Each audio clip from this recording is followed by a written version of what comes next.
Hanggang ngayon ay pinag-uusapan pa rin sa X ang ginawang performance ni Karil sa It's Showtime last Saturday.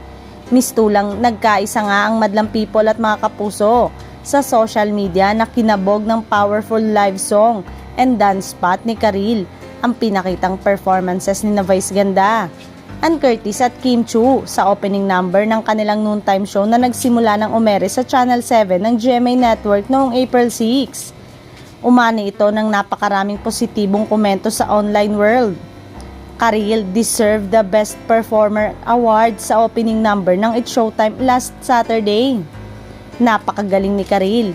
Hindi lang siya dapat pang sideline ng noontime show. Sa husay niya, she deserved more and so much better exposure.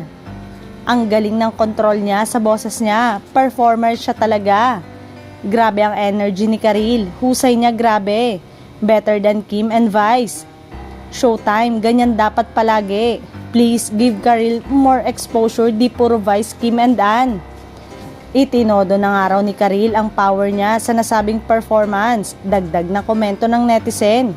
Kaya umano deserve ni Karil para sa top 5 host ng nasabing programa.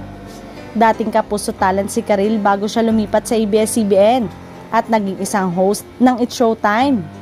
May mga marites kasi online world na nag-iintriga na sinadya raw ni Karil na husayan ang opening production number spot niya para mapansin ng GMA7 boss and kapuso viewers.